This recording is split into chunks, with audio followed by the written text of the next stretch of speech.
श्री स्वामी समर्थ सगळ्यांना. तर बघा आज आहे एकादशी आणि आमच्या आईला एकादशीचा उपवास असतो. तर मी आज त्यांच्यासाठी स्पेशल काय बनवते माहिती आहे का, दसम्या. आणि हे पीठ आहे ना आईने नवरात्रामध्ये दळून ठेवलं होतं, एक्स्ट्राचं दळून ठेवलं होतं त्यांनी, कारण त्यांना एकादश राहते. तर मग एकादशीला हे कामी येतं ना पीठ. तर तुम्हाला दाखवते दसमी केलेली. इकडे दसमी भाकरी छान फुललेली आहे.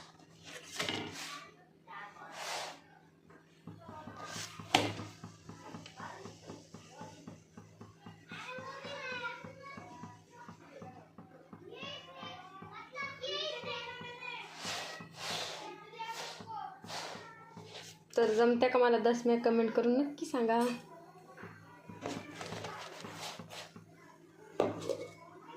तर बघा कालचं मी बनवलेलं तूप थोडंसं आपण लावू.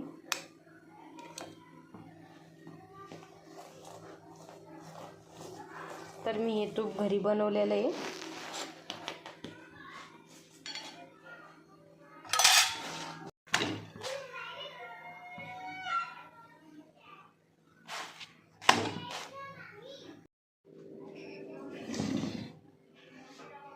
बघा अशी मी दसमी वगैरे लाटून घेतलेली.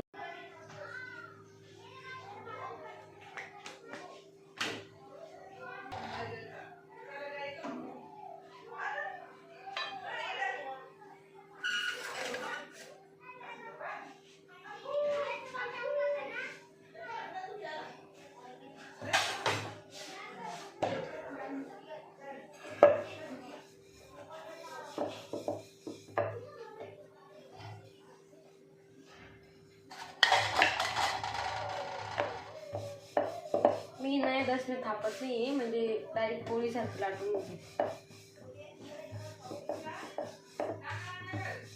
हो चालेल. आईने आत्ताच डांगर आणलेले, त्याच्यासोबत डांगरची भाजी बनवायची आम्हाला. दसमी आणि डांगरची भाजी एकच नंबर लागते, मला तर खूप आवडते. मी उपवास नाही झाला तर मी डांगरची भाजी आणि एक दसमी खात असते आईसोबत.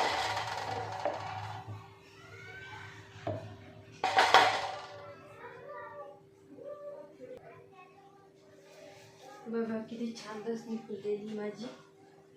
असं मी 4 बनवल्या. थोडंसं तूप लावून आपण तुम्ही अशी ट्राय करून बघा.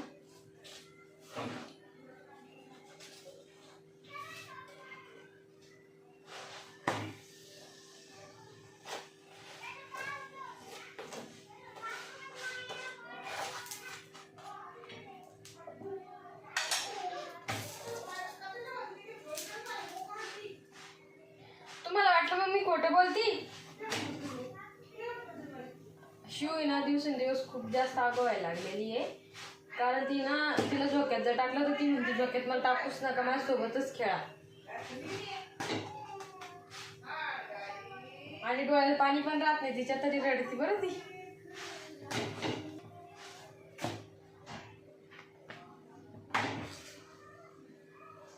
थापून घेतली की याला कसं वरून पाणी लावावं लागतं, आणि लाटून घेतली की पाणी लावायचं काम नाही, पोळीसारखं भाजून घ्यायचं. बघा किती छान दिसते.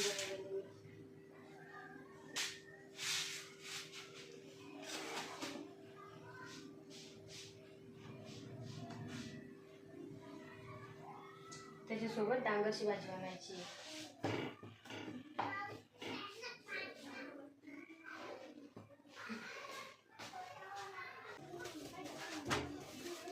तर आई बघा मस्त डांगर आणले.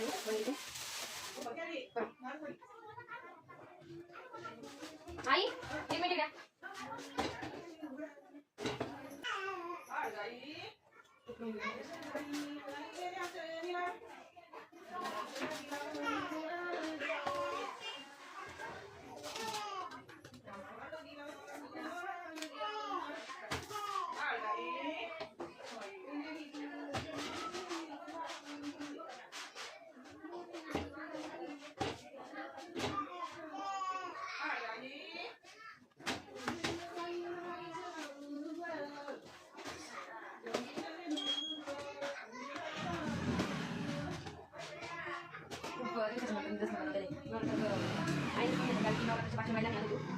तर मी 2 वेळेस आईला बनवणार. तुम्ही पहिले आई पण घेतो. तर आता आपण डांगरची भाजी करून घेऊ. बघा आई पण छान आणलं हिरवी मिरची.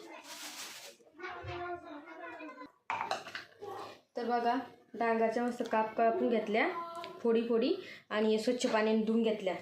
आणि बघा आता आपण तिखट काढून घेतोय. शेंगदाणे घेतले, हिरव्या मिरच्या घातल्या, कच्चं दळून घ्यायचं. तर आपण आता हे दळून घेऊ.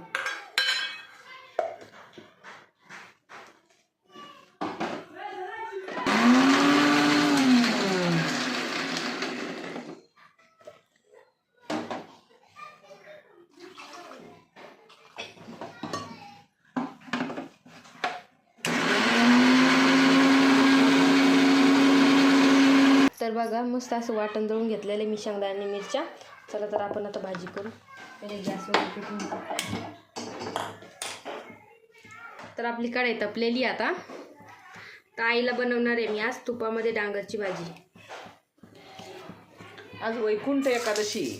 भागवती एकादशी. भागवती एकादशी. वैकुंठ म्हणे कोण एक मला सांगतो.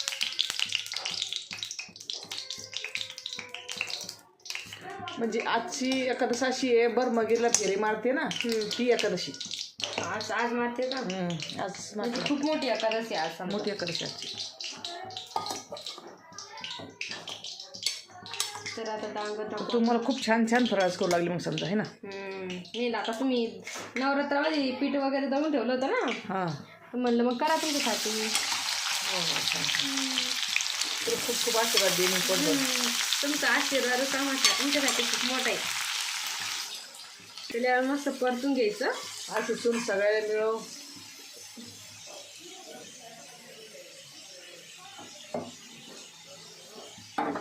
सगळ्याला यांच्यासारखी सासू भेटो ही देवाकडे प्रार्थना. मी पण देवाला विनंती करते की सगळ्याला अशा सुना भेटो. म्हणजे घरात मध्ये भांडण व्हायची हे विषयच नाही राहत. लोकच नावाल करते की सासू तुझ्या मनाला विचार. तू आता तुझ्या लग्नाला 5 वरीच चालले झालं. किती वेळेस भांडणं झाले आपले. भांडणं करायला लागेल पण एक दिवस भांडणं करायला लागेल आपल्याला. लोकांसाठी जर करणं असेल तर आपण करू. मग तुम्ही कमेंट करू सांगा तुम्हाला भांडणं पाहिजे असेल तर आम्ही ते पण करू. आतापर्यंत आमच्यात काही भांडणं त्याला जर बघणं असेल आपले भांडण तर मग करू दाटो मोठी. खोटे खोटे भांडणं करू. असे तर आमचे काही झाले नाही आतापर्यंत. पण तुमच्यासाठी जरा करणं असेल तर करू दाटो मोठी. तर सांगा कमेंटमध्ये. आईची इच्छा आहे सांगा मग तुम्ही कमेंट करून. तुम्हाला जर आवडत असेल तर बघायला. तर बघा डांगराची पोळी खूप छान अशा परतून घेतलेल्यानी तुपामध्ये. त्याच्यातून आपण थोडंसं मीठ टाकू आता चवीनुसार. त्याला जास्त काही मीठ लागत नाही त्याच्यामुळे अंदाजानंच टाकायचं. जास्त खरट केली ती भाजी चांगली लागत नाही. थोडीशी आळणी असली तरी पण छान लागून जाते. 10 मिनिट थोडी आळणीच पाहिजे. मी जर 10 मिनिटं खायला लागले ना आई म्हणते उपवास पकड ना उपवास.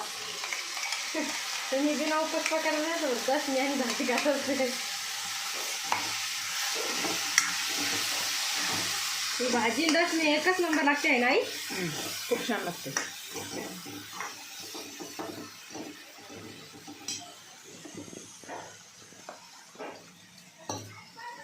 आणि इकडे बघा आई काय करते तर आईने आणल्या तर मोसंबी. कारण की त्यांना आई उपवास मग ते खाते मोसंबी. या मोसंबी खायला तुम्ही पण. मला तर काही चालते पण तुम्ही या मोसंबी खायला. या मोसंबी खायला मग. आणि आमच्या रश्मी आणि डांगरची भाजी पण खायला. त्याला मस्त उपयोग बघा.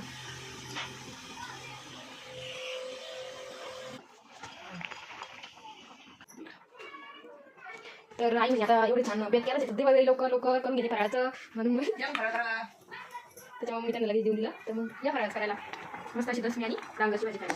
तर चला बाय भेटू पुढच्या व्हिडिओमध्ये.